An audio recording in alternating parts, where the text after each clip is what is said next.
2019 সালের 6 অক্টোবর রাতের অন্ধকারে ঘুম ভেঙে যায় পুরো জাতির। বুয়েটের হলে নির্মমভাবে পিটিয়ে হত্যা করা হয় একজন তরুণকে। তার নাম আবরার ফাহাদ। তার অপরাধ, সে ভারত বাংলাদেশ চুক্তি নিয়ে প্রশ্ন তুলেছিল। সে ভারতীয় আধিপত্যবাদের বিরুদ্ধে কলম ধরেছিল। আজ সে নেই, কিন্তু তার প্রশ্ন বেঁচে আছে। তার রক্তে লেখা আছে ভবিষ্যতের ইতিহাস। আবরার ফাহাদ একজন ছাত্র, একজন স্বপ্নবাজ তরুণ, একজন চিন্তাশীল দেশপ্রেমিক। তিনি বাংলাদেশ প্রকৌশল বিশ্ববিদ্যালয়ের ইলেকট্রিক্যাল অ্যান্ড ইলেকট্রনিক্স ইঞ্জিনিয়ারিং বিভাগের 2য় বর্ষের শিক্ষার্থী ছিলেন। কিন্তু শুধু একজন মেধাবী শিক্ষার্থী ছিলেন না, তিনি ছিলেন একজন চিন্তাশীল তরুণ, যিনি দেশের স্বার্থ নিয়ে ভাবতেন ভারতের প্রতি শেখ হাসিনার অনির্বাচিত ও অন্ধ আনুগত্য নিয়ে। হত্যার মাত্র ঘণ্টাখানেক আগে আবরার একটি স্ট্যাটাস দিয়েছিলেন, যেখানে তিনি বলেছিলেন, ভারতের সাথে চুক্তি হয়েছে, কিন্তু আমরা কি পেলাম? আমরা শুধু দিলাম, বিনিময়ে কি পেলাম? সেই স্ট্যাটাসে তিনি সুন্দরভাবে ব্যাখ্যা করেছিলেন কিভাবে ট্রানজিট, বন্দর, গ্যাস, পানি সব দিয়ে বাংলাদেশ সরকার ভারতের গোলামিতে সম্মত হয়েছে। সেই পোস্টে লেখা ছিল মৃত্যুর পরোয়ানা। কারণ হাসিনা ছাত্রলীগ জানে ভারত বিরোধী কণ্ঠ বাঁচতে পারে না। আবরারকে ডেকে নেওয়া হয় শেরি বাংলা হলে। সেদিন যারা তাকে ডেকে নিয়েছিল তারা ছিল ছাত্রলীগের ক্যাডার, হাসিনার আদরের পোষা বাহিনী। কয়েক ঘণ্টারও বেশি সময় ধরে ক্রিকেট স্ট্যাম্প দিয়ে মারধর করা হয়। আর মারধরের সময় জিজ্ঞেস করা হয়, তুই কেন ভারতকে গালি দিলি?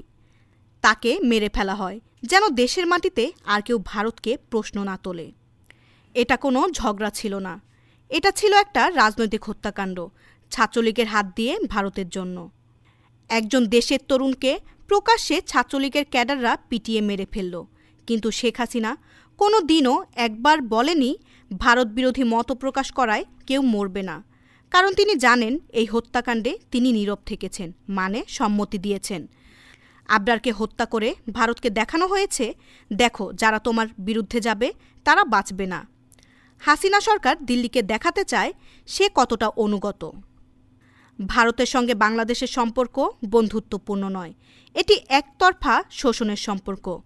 ট্রানজিট দিয়েছে বাংলাদেশ, গ্যাস দিয়েছে বাংলাদেশ, চা বাগান দিয়েছে বাংলাদেশ, কিন্তু বদলে পেয়েছে কি? সীমান্তে গুলি, পানি বন্ধ, বিবৃতির অপমান। আবরার ফাহাদ এসব স্পষ্ট করে বলেছিলেন এবং তার জন্য তাকে হত্যা করা হয়েছে। ভারতের স্বার্থ রক্ষায় শেখ হাসিনার ক্ষমতা টিকিয়ে রাখতে এই হত্যার অনুমতি দেওয়া হয়েছে। হত্যার পর ব্যাপক জনরোষ হয়। হাসিনা সরকার বাধ্য হয় বিচার প্রক্রিয়া শুরু করতে। 22 জনকে মৃত্যুদণ্ড দেওয়া হয়। কিন্তু প্রশ্ন রয়ে যায়, আবরারের স্ট্যাটাসের বিষয়বস্তু নিয়ে কি কোনো তদন্ত হয়েছে কি? কেন তাকে ভারত বিরোধী বলা হয়েছিল সেটা কি জিজ্ঞাসা করা হয়েছে? না, কারণ সেই প্রশ্ন উঠলে হাসিনা সরকার এবং ভারত দুয়ের মুখোশ খুলে যাবে। আবরার শুধু একজন নিহত ছাত্র নয়, তিনি হয়ে উঠেছেন বাংলাদেশের স্বাধীন চেতা প্রজন্মের প্রতীক।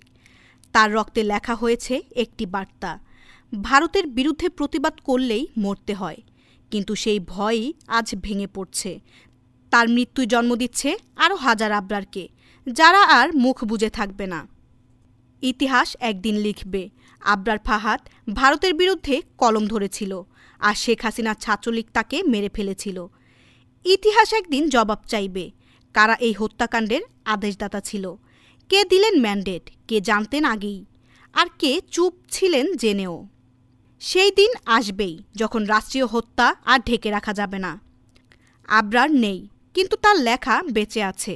তার স্ট্যাটাস আজ প্রতিরোধের অনলাইন ম্যানিফেস্টো, আর তার রক্ত আমাদের মনে করিয়ে দেয় এ দেশ তোমার নয় যদি তুমি ভারতের গোলামি মেনে নাও।